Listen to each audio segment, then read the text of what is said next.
Hallelujah. യേശുവേ സ്തോത്രം, യേശുവേ നന്ദി. ഷാലോം ചാനലിന്റെ എല്ലാ പ്രേക്ഷകർക്കും നമ്മുടെ ദൈവവും കർത്താവുമായ യേശു ക്രിസ്തുവിന്റെ നാമത്തിൽ കൃപയും സമാധാനവും. Price the Lord. ഇന്ന് നമ്മൾ ചിന്തിക്കുന്ന വിഷയം, നീ നശിക്കാതിരിക്കണമെങ്കിൽ 2 തിമോത്തി 1-8 തിരുലിഖിതം. നമ്മുടെ കർത്താവായ യേശു ക്രിസ്തുവിന് സാക്ഷ്യം നൽകുന്നതിൽ നീ ലജ്ജിക്കരുത്. നമ്മുടെ കർത്താവായ യേശു ക്രിസ്തുവിന് സാക്ഷ്യം നൽകുന്നതിൽ നീ ലജ്ജിക്കരുത്. ഈ നിമിഷങ്ങളിൽ നമുക്ക് പ്രാർത്ഥിക്കാം. ദൈവമായ കർത്താവ് കഴിഞ്ഞ നാളുകളിൽ ടെലിവിഷനിലൂടെ ദൈവവചന ശുശ്രൂഷകൾ നടത്തിക്കൊണ്ടിരിക്കവേ അനേകം കുടുംബങ്ങളിലും വ്യക്തികളുടെ ജീവിതങ്ങളിലും അത്ഭുതകരമായി ഇടപെട്ടിട്ടുണ്ട്. പ്രിയപ്പെട്ട ദൈവ പൈതലേ, ഇന്ന് ഏതവസ്ഥയിലാണ് നീ ഇരിക്കുന്നതെങ്കിലും ദൈവം വിശുദ്ധ ലിഖിതങ്ങളിൽ വെളിപ്പെടുത്തരുന്നൊരു വചനമുണ്ട്. ഞാൻ നിന്നെ സുഖപ്പെടുത്തുന്ന കർത്താവാണ്.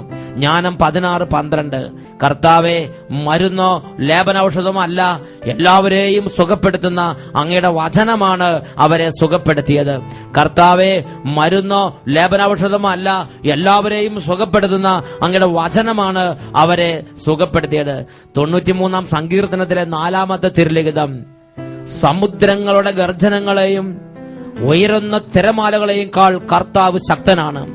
സമുദ്രങ്ങളുടെ ഗർജനങ്ങളെക്കാളും ഉയരുന്ന തിരമാലകളെക്കാളും കർത്താവ് ശക്തനാണ്. ഈ നിമിഷങ്ങളിൽ 2 കരങ്ങളും കർത്താവിന്റെ സന്നിധിയിലേക്ക് ഉയർത്തി എല്ലാ ദൈവമക്കളും പ്രാർത്ഥിക്കട്ടെ. ഓ ദൈവമേ, ഈ വചനം കേൾക്കാൻ അവിടുന്ന് പരിശുദ്ധാത്മാവിനെ അയച്ച് ഒരുമിച്ച് കൂട്ടി അങ്ങയുടെ വിശിഷ്ട ഓഹരിയുടെ മേൽ ഇപ്പോൾ അത്ഭുതകരമായ കരങ്ങൾ നീട്ടണമേ എന്ന് പ്രാർത്ഥിക്കുന്നു. ഓ ദൈവമേ, കൈകൾ ഉയർത്തി അങ്ങ് മക്കളെ ആശീർവദിക്കണമേ. അത്ഭുതങ്ങൾ ഈ കുടുംബങ്ങളിൽ നടക്കട്ടെ കർത്താവേ. അത്ഭുതങ്ങൾ ഈ സമൂഹങ്ങളിൽ നടക്കട്ടെ കർത്താവേ. എല്ലാ ഭവനങ്ങളും സമൂഹങ്ങളും സ്ഥാപനങ്ങളും യേശുവിന്റെ നാമത്താൽ ഇപ്പോൾ വിടുതൽ പ്രാപിക്കട്ടെ. അങ്ങയുടെ മക്കളെ ശല്യപ്പെടുത്തുന്ന ഭാരം, നിരാശ, സങ്കടം, വെറുപ്പ്, പിണക്കം, യോജിപ്പില്ലായ്മ, മനസ്സിന്റെ മന്ദത, മരവിപ്പ്, പ്രാർത്ഥിക്കാൻ പറ്റാത്ത അവസ്ഥകൾ, അന്ധകാര പിടകൾ, പൈശാചിക പിടകൾ, ഇങ്ങനെ ഒരു 100,000 കാര്യങ്ങളാൽ വേദനപ്പെട്ടിരിക്കുന്ന ഓരോ മകന്റെയും മകളുടെ മേൽ സ്വർഗത്തിന്റെ ശക്തി ഇടിമിന്നൽ പോലെ ഇപ്പോൾ വ്യാപരിക്കട്ടെ.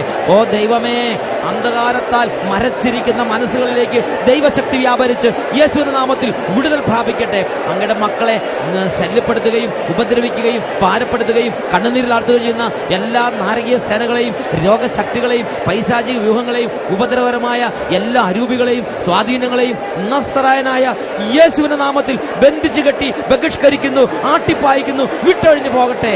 Hallelujah, hallelujah, hallelujah. യേശുവേ ആരാധന, ആരാധന. യേശുവേ സ്തോത്രം, യേശുവേ നന്ദി. യേശുവേ സ്തോത്രം, യേശുവേ നന്ദി. യേശുവേ സ്തോത്രം, യേശുവേ നന്ദി. Price the Lord. ഹല്ലേലൂയ. ഇന്ന് നമ്മൾ ചിന്തിക്കുന്നത്, നിത്യനാശത്തിലേക്ക് നിബന്ധിക്കാതിരിക്കാൻ പരിശുദ്ധാത്മാവ് എന്നിൽ നിന്നും നിങ്ങളിൽ നിന്നും ആഗ്രഹിക്കുന്ന അതിപ്രധാനമായ ഒരു രക്ഷാ വഴിയെ കുറിച്ച് അത്രയും. ഇതിനെക്കുറിച്ച് വിശുദ്ധ ലിഖിതം വെളിപ്പെടുത്തുകയാണ്. തിമോത്തിയോസിന് എഴുതിയ 2-ാം ലേഖനത്തിൽ 1-ാം അധ്യായത്തിൽ 8-ാമത്തെ തിരുലിഖിതം, നമ്മുടെ കർത്താവായ യേശു ക്രിസ്തുവിന് സാക്ഷ്യം നൽകുന്നതിൽ നീ ലജ്ജിക്കരുത്. നമ്മുടെ കർത്താവായി യേശു ക്രിസ്തുവിനോടുള്ള തീഷ്ണത കൊണ്ട് നിന്റെ ഹൃദയം നിറയണം. നീ അറിഞ്ഞ കാര്യങ്ങൾ 10 പേരോട് പറയണം. യേശുവിനെ കുറിച്ച് പറയണം. യേശുവിനെ കുറിച്ച്, മാനസാന്തരത്തെ കുറിച്ച് പറയണം. സ്വർഗത്തെ കുറിച്ച് പറയണം. ആളുകളെ നിത്യരക്ഷയിലേക്ക് നയിക്കാൻ വേണ്ടി ഉത്സാഹത്തോടെ അധ്വാനിക്കണമെന്ന് ദൈവത്തിന്റെ പരിശുദ്ധാത്മാവ് ആഗ്രഹിക്കുന്നു. ഇതിനെക്കുറിച്ച് 4-ാം നൂറ്റാണ്ടിൽ ജീവിച്ചിരുന്ന വിശുദ്ധ ജോൺ ക്രിസോസ്റ്റം എന്ന് പറയുന്ന മഹാനായ ഒരു വിശുദ്ധനുണ്ട്. ആ വിശുദ്ധൻ ഇതിനെക്കുറിച്ച് പറഞ്ഞ പ്രകാരമാണ്, മനുഷ്യരുടെ ആത്മാക്കളുടെ നിത്യരക്ഷയ്ക്ക് വേണ്ടി നാം ചെയ്യുന്ന അധ്വാനത്തെക്കാൾ ദൈവത്തെ പ്രീതിപ്പെടുത്തുന്ന മറ്റൊരു പുണ്യപ്രവൃത്തിയില്ല. ഈ ഭൂമിയിൽ മനുഷ്യന് ചെയ്യാവുന്നതിൽ വെച്ച് ശ്രേഷ്ഠമായൊരു പുണ്യപ്രവൃത്തിയാണ് നശിച്ചു പോകുന്ന ഒരു പാപിയുടെ മാനസാന്തരത്തിന് വേണ്ടി പ്രവർത്തിക്കുക എന്നുള്ളത്. മറ്റുള്ള ആത്മാക്കളുടെ നിത്യരക്ഷയ്ക്ക് വേണ്ടി നാം ചെയ്യുന്ന അധ്വാനത്തെക്കാൾ ദൈവത്തെ പ്രീതിപ്പെടുത്തുന്ന മറ്റൊരു പുണ്യപ്രവൃത്തി ഈ ലോകത്തിൽ ഇല്ല എന്ന് വിശുദ്ധ ജോൺ ക്രിസോസ്റ്റം ഒരായുസ് മുഴുവൻ ഈ ഭൂമിയിൽ ദൈവത്തെ പ്രീതിപ്പെടുത്താൻ വേണ്ടി ജീവിച്ച ജോൺ ക്രിസോസ്റ്റം രേഖപ്പെടുത്തുകയാണ്. വിശുദ്ധ ലോറൻസ് ജസ്റ്റീനിയൻ അതിനെക്കുറിച്ച് പറയുന്നത് ഇപ്രകാരമാണ്: ദൈവത്തെ പ്രസാദിപ്പിക്കുവാൻ നീ ആഗ്രഹിക്കുന്നുവോ എങ്കിൽ മനുഷ്യരക്ഷയ്ക്കായി പ്രയത്നിക്കുവിൻ. അതിനേക്കാൾ പ്രസാദകരമായി ദൈവത്തിന് ഈ ഭൂമിയിൽ മറ്റൊന്നുമില്ല. ദൈവത്തെ പ്രസാദിപ്പിക്കുവാൻ നീ ആഗ്രഹിക്കുന്നുവോ എങ്കിൽ മനുഷ്യരുടെ ആത്മാക്കളുടെ രക്ഷയ്ക്ക് വേണ്ടി നീ അധ്വാനിക്കുവീൻ. അതിനേക്കാൾ പ്രസാദകരമായി ഈ ഭൂമിയിൽ ദൈവത്തിന് മറ്റൊന്ന് ഇല്ല എന്ന് വിശുദ്ധ ലോറൻസ് ജസ്റ്റീനിയൻ തന്റെ ഒരു ആയുസ് മുഴുവൻ ദൈവപ്രീതിക്കായി വ്യയം ചെയ്ത അദ്ദേഹത്തിന്റെ ജീവിതാനുഭവത്തിൽ നിന്ന് അദ്ദേഹം പിൻ തലമുറകൾക്കായി വെളിപ്പെടുത്തി തന്നിരിക്കുകയാണ്. ഇത് തന്നെയാണ് യാക്കോബ് ശ്ലീഹയുടെ ലേഖനത്തിൽ 4-ാം അധ്യായത്തിൽ 5-ാമത്തെ വാക്യത്തിൽ നമ്മൾ വായിക്കുന്നത്. യാക്കോബ് 4:5 നമ്മിൽ നിക്ഷേപിച്ചിരിക്കുന്ന ആത്മാവിനെ ദൈവം അസൂയയോടെ അഭിലഷിക്കുന്നു എന്ന തിരുവെഴുത്ത് വൃഥാവിലാണ് എന്ന് നിങ്ങൾ വിചാരിക്കുന്നുവോ? നമ്മിൽ നിക്ഷേപിച്ചിരിക്കുന്ന ആത്മാവിനെ ദൈവം അസൂയയോടെ അഭിലഷിക്കുന്നു.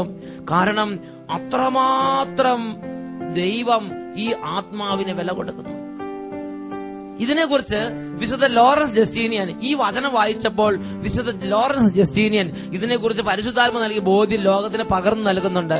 ഇതിനെക്കുറിച്ച് വിശുദ്ധ ലോറൻസ് ജസ്റ്റീനിയൻ പറഞ്ഞെങ്ങനെയാണ്: ഒരാത്മാവ് ദൈവ തിരുമുമ്പിൽ എല്ലാ ലോകങ്ങളെയുംകാൾ വിലപ്പെട്ടതാണ്. ഈ സൃഷ്ടപ്രപഞ്ചത്തിലെ മുഴുവൻ ലോകങ്ങളെയും ചേർത്ത് വെച്ചാൽ ഉള്ളതിനേക്കാൾ കൂടുതൽ വില ഒരാത്മാവിന് ദൈവത്തിന്റെ സന്നിധിയിലുണ്ട് എന്ന് വിശുദ്ധ ലോറൻസ് ജസ്റ്റീനിയൻ തന്റെ ഗ്രന്ഥത്തിൽ രേഖപ്പെടുത്തുകയാണ്. എല്ലാ ലോകങ്ങളെയുംകാൾ വിലപ്പെട്ടതാണ് ഒരാത്മാവ്. അതുകൊണ്ടാണ് യാക്കോബ് 4:5 നമ്മൾ വായിച്ചത്: നമ്മിൽ നിക്ഷേപിച്ചിരിക്കുന്ന ആത്മാവിനെ ദൈവം അസൂയയോടെ അഭിലഷിക്കുന്നു. യാക്കോബ് ശ്ലീഹയുടെ ലേഖനത്തിൽ 5-ാം അധ്യായത്തിൽ 18ഉം 19ഉം തിരുലിഖിതങ്ങൾ അവിടെ നമ്മൾ വായിക്കുന്ന പ്രകാരമാണ്: എന്റെ സഹോദരരെ, നിങ്ങളിൽ ഒരാൾ സത്യത്തിൽ നിന്ന് വ്യതിചലിക്കുകയും മറ്റൊരാൾ അദ്ദേഹത്തെ പിന്തിരിപ്പിച്ച് പാപത്തിന്റെ മാർഗത്തിൽ നിന്ന് പിന്തിരിപ്പിച്ച് നിത്യരക്ഷയിലേക്ക് നയിക്കുകയും ചെയ്താൽ പാപിയെ മാനസാന്തരത്തിലേക്ക് പിന്തിരിപ്പിച്ചവൻ തന്റെ ആത്മാവിനെ മരണത്തിൽ നിന്ന് രക്ഷിക്കുകയും തന്റെ നിരവധിയായ പാപങ്ങൾക്ക് പരിഹാരം ചെയ്യുകയും ചെയ്യുന്നു. അത്രയും ശ്രേഷ്ഠമായ ഒരു പ്രവൃത്തിയായിട്ടാണ് വിശുദ്ധ യാക്കോബ് ശ്ലീഹ ആത്മാക്കളുടെ രക്ഷയ്ക്ക് വേണ്ടിയുള്ള പ്രവർത്തനത്തെ തന്റെ ലിഖിതങ്ങളിൽ ദൈവമക്കൾക്ക് വെളിപ്പെടുത്തി കൊടുത്തിരിക്കുന്നത്. തന്റെ ആത്മാവിനെ മരണത്തിൽ നിന്ന് രക്ഷിക്കുകയും തന്റെ നിരവധിയായ പാപങ്ങൾക്ക് പരിഹാരം ചെയ്യുകയും ചെയ്യുന്നു. എന്റെയും നിങ്ങളുടെയും ആത്മാവ് നിത്യനാശത്തിൽ നിപതിക്കാതിരിക്കാൻ ഞാനും നിങ്ങളും മറ്റുള്ള ആത്മാക്കളുടെ നിത്യരക്ഷയ്ക്ക് വേണ്ടി, പാപികളുടെ മാനസാന്തരത്തിന് വേണ്ടി പ്രവർത്തിക്കണമെന്ന് പരിശുദ്ധാത്മാവ് ദൈവവചനങ്ങളിലൂടെ നിർബന്ധിക്കുകയായി. ഇതിനെക്കുറിച്ച് വിശുദ്ധ അഗസ്തീനോസ് പറഞ്ഞ എങ്ങനെയാണ്: നീ നിന്റെ സഹോദരനെ രക്ഷിച്ചുവെങ്കിൽ നിന്റെ ആത്മാവിനെയും രക്ഷിച്ചു കഴിഞ്ഞിരിക്കുന്നു. വിശുദ്ധ അഗസ്തീനോസ് സഭയിലെ മഹാവിശുദ്ധനായ ഒരു പുണ്യവാനാണ്. ആ പുണ്യവാൻ പറയുകയാണ്: നീ നിന്റെ സഹോദരനെ നിന്റെ അടുത്തുള്ള പാപിയുടെ മാനസാന്തരത്തിന് വേണ്ടി പ്രവർത്തിച്ച് ആ പാപിയുടെ ആത്മാവിനെ നിത്യരക്ഷയിലേക്ക് കൊണ്ടുവന്നാൽ നിന്റെ ആത്മാവിനെയും രക്ഷിച്ചു കഴിഞ്ഞിരിക്കുന്നു. ലൂക്കായുടെ സുവിശേഷത്തിൽ 10-ാം അധ്യായം 20-ാം തിരുലിഖിതങ്ങളിൽ യേശു ഇതിനെക്കുറിച്ച് പഠിപ്പിക്കുന്നുണ്ട്. ശ്ലീഹന്മാർ വചനം പ്രസംഗിച്ച് തിരിച്ചു വന്നിട്ട് ശ്ലീഹന്മാർ യേശുവിനോട് പറഞ്ഞു: യേശുവേ, നിന്റെ നാമത്തിൽ പിശാചുക്കൾ പോലും കീഴടങ്ങുന്നത് ഞങ്ങൾ കണ്ടു. അപ്പോൾ യേശു അവരോട് പറയുകയാണ്, ലൂക്ക 10:20, പിശാചുക്കൾ നിങ്ങൾക്ക് കീഴടങ്ങുന്നു എന്നതിൽ നിങ്ങൾ സന്തോഷിക്കേണ്ട, എന്നാൽ നിങ്ങളുടെ പേരുകൾ സ്വർഗത്തിൽ എഴുതപ്പെട്ടിരിക്കുന്നു എന്നതിൽ നിങ്ങൾ സന്തോഷിക്കുവിൻ. ആത്മാക്കളുടെ രക്ഷയ്ക്ക് വേണ്ടി പ്രവർത്തിക്കുമ്പോൾ, ഒരു പാപിയുടെ മാനസാന്തരത്തിന് വേണ്ടി പ്രവർത്തിക്കുമ്പോൾ എന്റെയും നിങ്ങളുടെയും ആത്മാവിന്റെ നിത്യരക്ഷ ഞാനും നിങ്ങളും ഉറപ്പിക്കുന്ന സമയമാണത്. എന്നാൽ ഞാനും നിങ്ങളും തൊട്ടടുത്തുള്ള ആളുകളുടെ നിത്യരക്ഷയ്ക്ക് വേണ്ടി അധ്വാനിക്കുന്നില്ലെങ്കിൽ, പാപികളുടെ മാനസാന്തരത്തിന് വേണ്ടി ഞാനും നിങ്ങളും പ്രവർത്തിക്കുന്നില്ലെങ്കിൽ എന്റെയും നിങ്ങളുടെയും ആത്മാവ് നിത്യനാശത്തിൽ നിബന്ധിക്കുകയില്ല എന്നത് എന്തുറപ്പാണ് നമുക്കുള്ളത്? പ്രിയപ്പെട്ട ദൈവമക്കളെ, നമ്മുടെ ആത്മാവ് നിത്യനാശത്തിൽ നിബന്ധിക്കാതിരിക്കണമെങ്കിൽ ഞാനും നിങ്ങളും പാപികളുടെ മാനസാന്തരത്തിന് വേണ്ടി രാപ്പകലുകൾ അധ്വാനിച്ചേ മതിയാവൂ.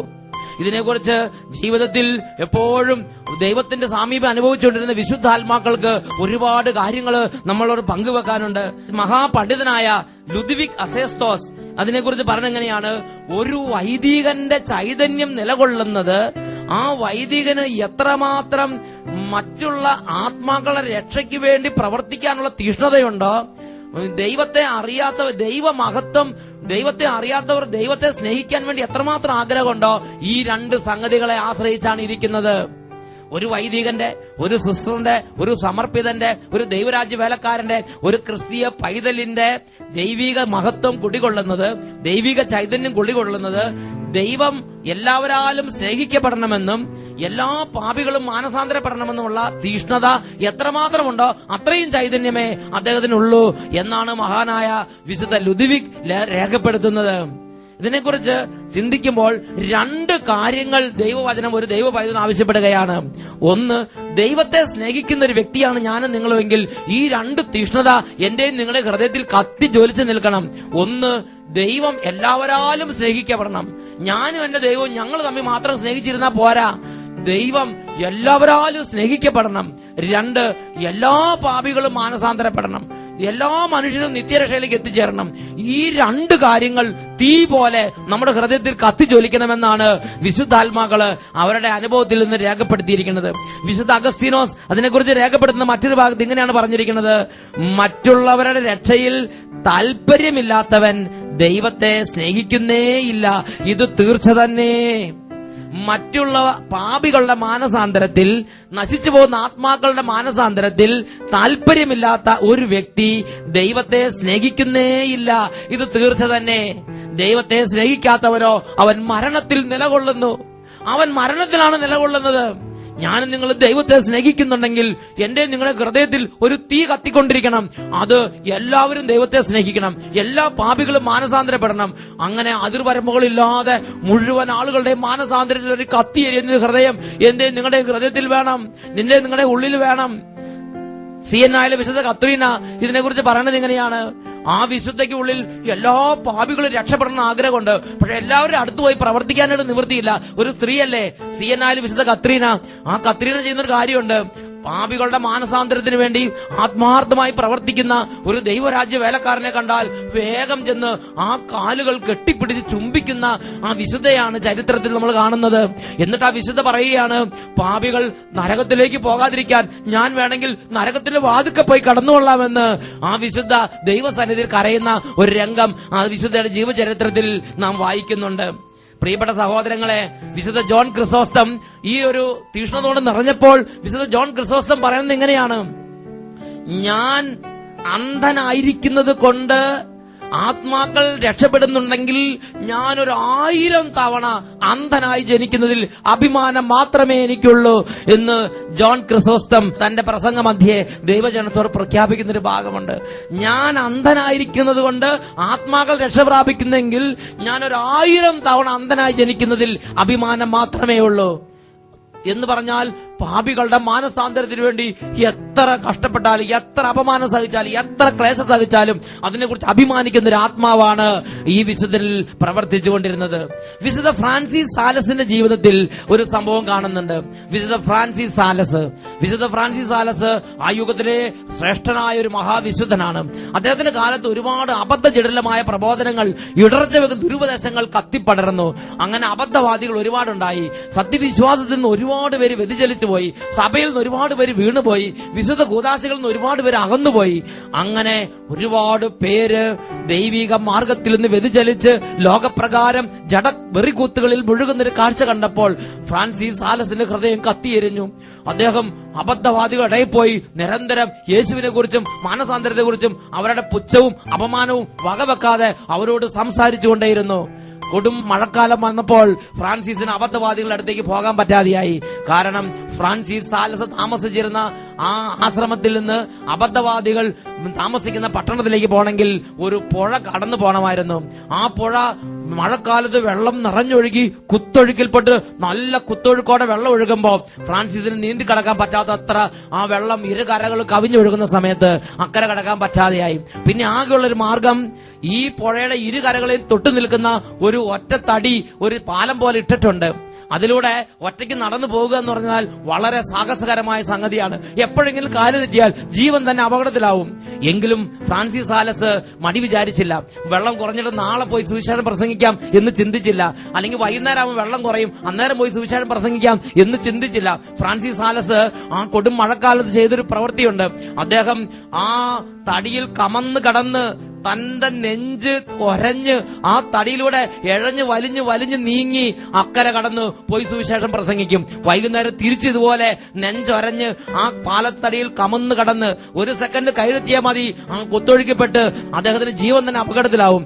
എങ്കിലും ആ അപകടത്തെ വകവെക്കാതെ ഫ്രാൻസിസ് സാലസ് ആ തടിയിൽ കമന്ന് കടന്ന് നീന്തി നെഞ്ചൊരഞ്ഞ് ഓരോ തവണയും അങ്ങോട്ടും ഇങ്ങോട്ടും കടന്ന് പോയി സുവിശേഷം പ്രസംഗിച്ചിരുന്നത് അദ്ദേഹത്തിന്റെ ചരിത്രത്തിൽ രേഖപ്പെടുത്തുന്നുണ്ട്. ആ മഴക്കാലം മുഴുവനും അദ്ദേഹം അങ്ങനെ ചെയ്തിരുന്നു എന്നാണ് അദ്ദേഹത്തിന്റെ ചരിത്രത്തിൽ നിന്ന് വായിക്കുന്നത്. പ്രിയപ്പെട്ട സഹോദരങ്ങളെ, ആത്മാക്കളുടെ നിത്യരക്ഷയ്ക്ക് വേണ്ടിയുള്ള പ്രവർത്തനത്തിൽ നമ്മുടെ സുഖം നോക്കി നാളെ ചെയ്യാം, മറ്റന്നാൾ ചെയ്യാം എന്ന് ചിന്തിക്കുന്നത് ദൈവരാജ്യത്തിന്റെ ആത്മാവുള്ള ഒരു ദൈവ പൈതലും ചേർന്നതല്ല.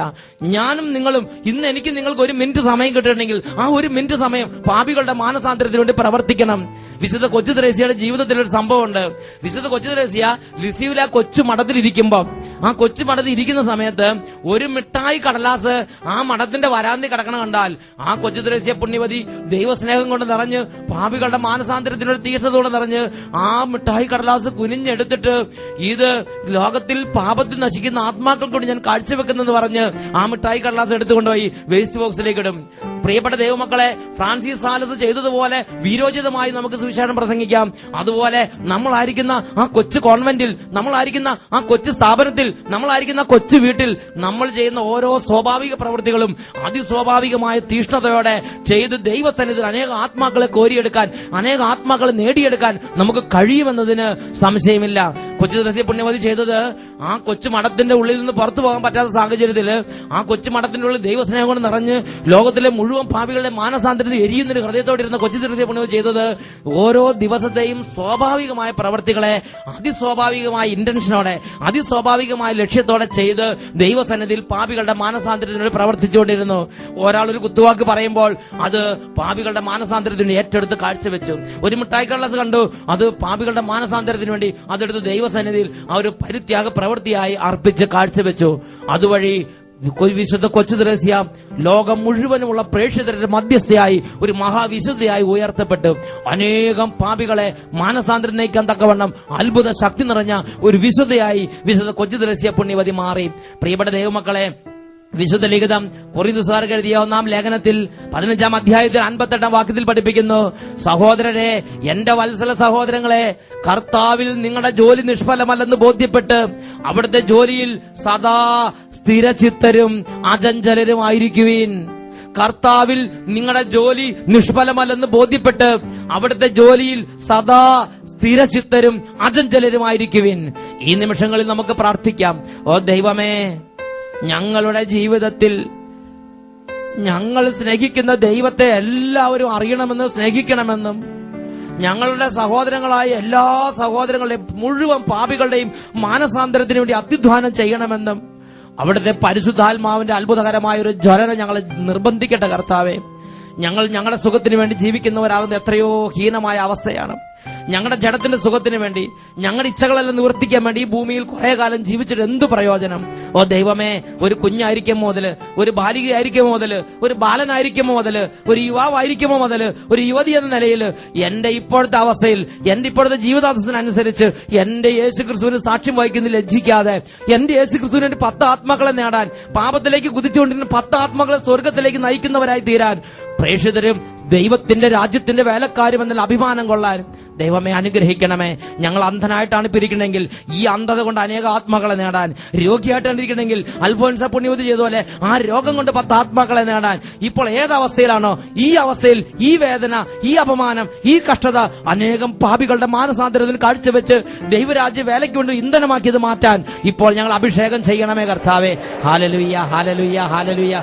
ദൈവമേ, അങ്ങേ അറിയാത്ത സകലരെയും അങ്ങയുടെ നാമം അറിയിക്കാൻ നിത്യരക്ഷയിൽ നഷ്ടപ്പെട്ടു പോയ എല്ലാ ആത്മാക്കളെ നിത്യരക്ഷയ്ക്ക് തിരിച്ചുകൊണ്ടുവത്തക്കുള്ള ഉന്നതമായ അഭിഷേകം ഓരോ മകന്റെ മേലും മകളുടെ മേലും നിറയട്ടെ. സഭയുടെ മേൽ നിറയട്ടെ, ഇടവകയുടെ മേൽ നിറയട്ടെ, രൂപതയുടെ മേൽ നിറയട്ടെ, കോൺഗ്രിഗേഷന്റെ മേൽ നിറയട്ടെ, കോൺവെന്റിന്റെ മേൽ നിറയട്ടെ, ഓരോ സമർപ്പിതന്റെ മേലും നിറയട്ടെ, ഓരോ ശുശ്രൂഷകരുടെ മേലും നിറയട്ടെ. Hallelujah, hallelujah, hallelujah. യേശുവേ ആരാധന, ആരാധന, ആരാധന. യേശുവേ ആരാധന, ആരാധന. യേശുവേ സ്തോത്രം, യേശുവേ നന്ദി. യേശുവേ സ്തോത്രം, യേശുവേ നന്ദി.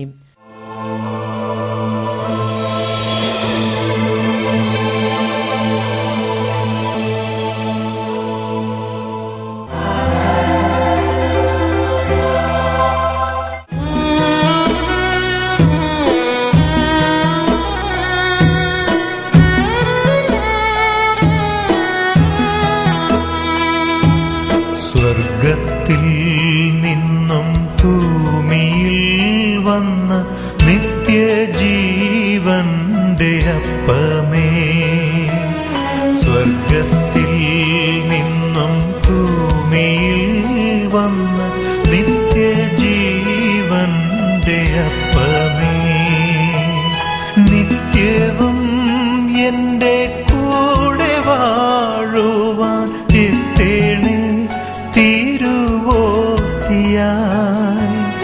നിത്യവും എന്റെ കൂടെ വാഴുവാൻ എത്തേണേ തിരുവോസ്തിയായി, എത്തേണേ തിരുവോസ്തിയായി. വാവാരാജാതിരാജനേ, വാവാനീയാത്മരൂപനേ, നീ വരൂ വന്നു പാടിടൂ എന്റെ ആത്മാവേ സ്നേഹരാജനായി. വാവാരാജാതിരാജനേ, വാവാനീയാത്മരൂപനേ, നീ വരൂ വന്നു പാടിടൂ എന്റെ ആത്മാവേ സ്നേഹരാജനായി. വിശുദ്ധ ജോൺ മരിയ വിയാനി പുണ്യവാളന്റെ ജീവചരിത്രത്തിൽ ഒരു രംഗത്തിൽ നമ്മൾ ഇങ്ങനെ കാണുന്നുണ്ട്. കഠിന പാപികൾ കുമ്പസാരത്തിന് വന്ന് കുമ്പസാരിച്ചു കഴിയുമ്പോൾ വിശുദ്ധ ജോൺ മരിയ വിയാനി പുണ്യവാളൻ കുമ്പസാരക്കൂട്ടിലിരുന്ന് ഒരുപാട് വേദനയോടെ കരയുന്നത് കണ്ടിട്ടുണ്ട്. ഉടനെ ആ കുമ്പസാരം കഴിഞ്ഞ ആളുകൾ ചോദിക്കും, അച്ഛനെന്തിനിങ്ങനെ കരയണത്? അപ്പോൾ ജോൺ വിയാനി പുണ്യവാളൻ പറയും, നിങ്ങളുടെ കരച്ചിലിന്റെ കുറവ് ഞാൻ പശ്ചാത്തപിച്ച് കരഞ്ഞ് പ്രാർത്ഥിച്ച് തീർക്കുകയാണ്. ഒരു പാപി വേണ്ടതുപോലെ അനുദപിക്കുന്നില്ലെന്ന് കാണുമ്പോൾ ആ പാപിക്ക് വേണ്ടി ഹൃദയം പൊട്ടി അനുദപിക്കുന്ന വിശുദ്ധനെയാണ് കുമ്പസാരക്കൂട്ടിൽ നമ്മൾ കാണുന്നത്. ഏതൊരു പാപി നശിക്കുമ്പോഴും ഹൃദയം വേദനിക്കുന്ന വിശുദ്ധ ജോൺ മരിയ വിയാനി പുണ്യവാളൻ പാപികളുടെ മാനസാന്തരത്തിന് വേണ്ടിയുള്ള തീഷ്ണതയാണ് ദൈവത്തെ സ്നേഹിക്കുന്നതിന്റെ അടയാളം. ഇന്ന് ഈ നിമിഷം രണ്ട് കരങ്ങൾ ഉയർത്തി ഈശോയോട് നമുക്ക് പ്രാർത്ഥിക്കാം. ദൈവമേ, ഒരു വ്യക്തി എന്റെ അടുത്ത് പാപം ചെയ്യുന്നത് കാണുമ്പോൾ ആ വ്യക്തിക്ക് വേണ്ടി മുട്ടുകുത്തി കൊന്ത ചെല്ലാൻ, മുട്ടുകുത്തി പ്രാർത്ഥിക്കാൻ, പരിത്യാഗം എടുക്കാൻ എന്നെ അനുഗ്രഹിക്കുന്ന കർത്താവേ, പാപികളുടെ മാനസാന്തരത്തിനോട് പ്രാർത്ഥിക്കുന്ന ഒരു ജീവിതമാക്കി, പാപികളുടെ മാനസാന്തരത്തിനോട് പ്രവർത്തിക്കുന്ന ഒരു ജീവിതമാക്കി, ദൈവരാജ്യ വേലയിൽ അഭിമാനം കൊള്ളുന്ന ജീവിതമാക്കി എന്റെ ജീവിതത്തെ രൂപാന്തരപ്പെടുത്തണമേ. Hallelujah, hallelujah. കരങ്ങൾ ഉയർത്തി സ്തുതിക്കട്ടെ.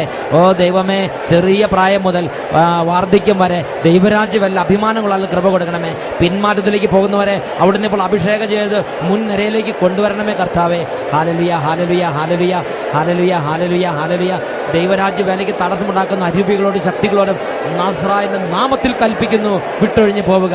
രോഗങ്ങളും തകർച്ചകളും നിരാശകളും സങ്കടങ്ങളും മനപ്രയാസങ്ങളും യേശുവിന്റെ നാമത്തിൽ നിർവീര്യമാകട്ടെ. Hallelujah, hallelujah. യേശുവേ ആരാധന, ആരാധന, ആരാധന.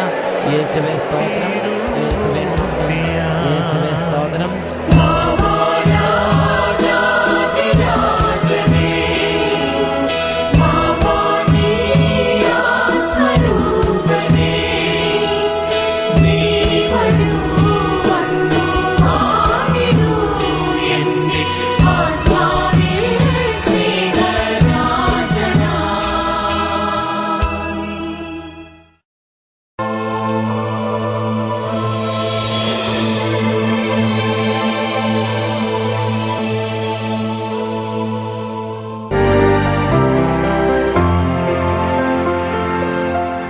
എന്റെ പേര് വിജയ.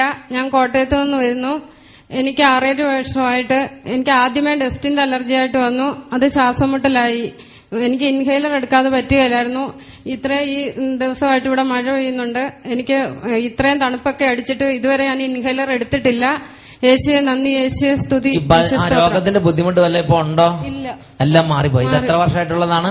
6-7 വർഷം. 6-7 വർഷമായിട്ട് 6-7 വർഷമായിട്ട് ശ്വാസകോശ സംബന്ധമായി വലിയ കഠിനമായ ബുദ്ധിമുട്ടിൽ അതിങ്ങനെ ക്രിട്ടിക്കലായി കൂടിക്കൊണ്ടിരിക്കുന്ന സാഹചര്യത്തിലാണ് ധ്യാനത്തിന് വന്നത്.